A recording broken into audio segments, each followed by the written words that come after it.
The South got something to say. These are the words spoken by Andre 3000 Big Boy Outcast at the 1995 Source Awards.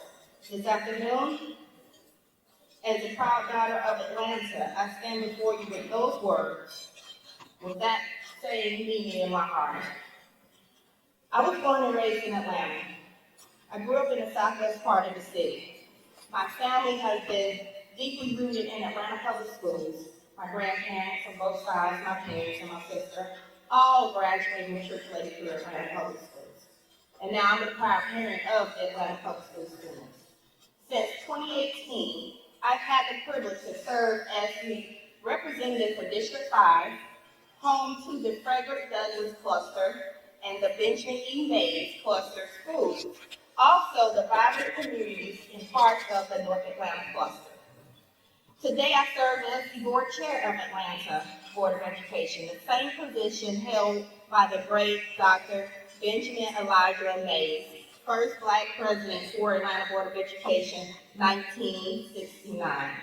Dr. Mays was a giant. He helped desegregate Atlanta public schools and paved the way for us to hire our first African-American superintendent, Dr. Alonzo Prim, by way of Compton, California.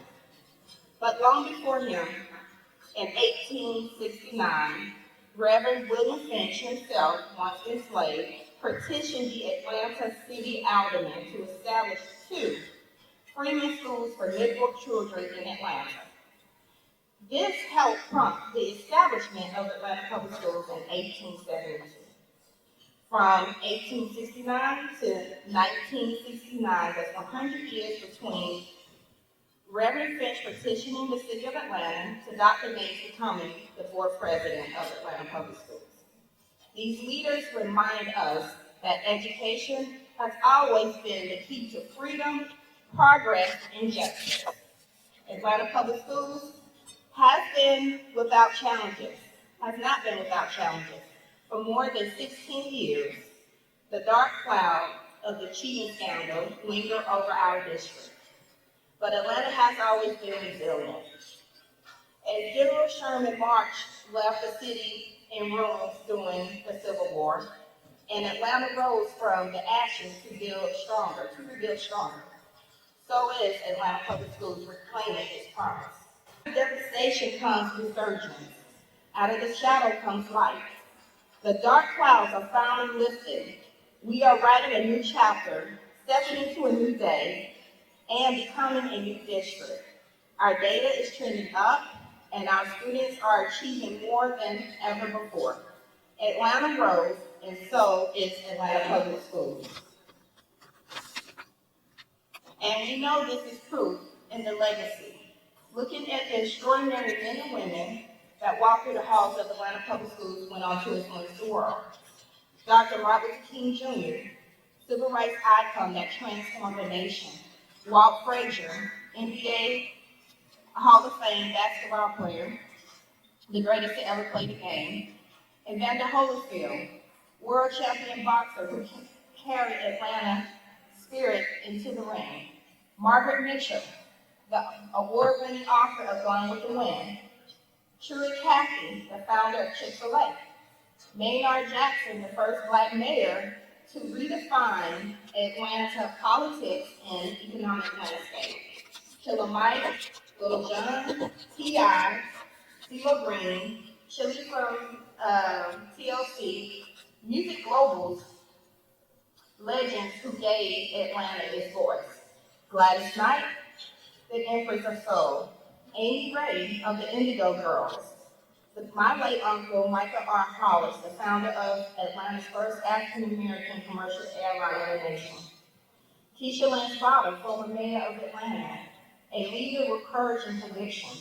Andre Dickens, our current mayor of Atlanta, continuing the APS legacy in leadership.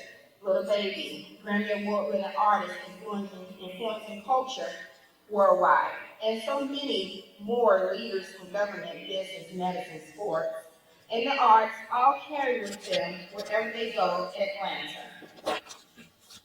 This is the power of Atlanta Public Schools. Our alumni just don't influence Atlanta, they influence the nation, and the world.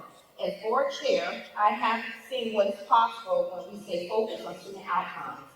When we support our superintendent, Dr. Brian Johnson, and then work together with families in our communities. Dr. Johnson often said Atlanta has the potential to be the best urban school district in the nation, and I truly believe we're on our way. So this afternoon, I accept the Benjamin E. Mays Lifetime Achievement Award, not for myself, but on behalf of the 50,000 students of Atlanta Public Schools. I know this is more than an award. This is a responsibility. This represents what it truly means to serve and educate children in the urban school district. Dr. Benjamin E. Mays once said, "It is not your environment, it is you." The quality of your mind, the integrity of your soul, and the determination of your will that will decide your future and shape your life. As school board members, we should lead with integrity, lead with determination, lead with a passion to change the outcomes for every student you serve every day. Thank you to the National School Board Association, the Council of Urban Boards of Education, the Council of Urban Boards of Education Steering Committee, and the nominating committee for this honor. Thank you all.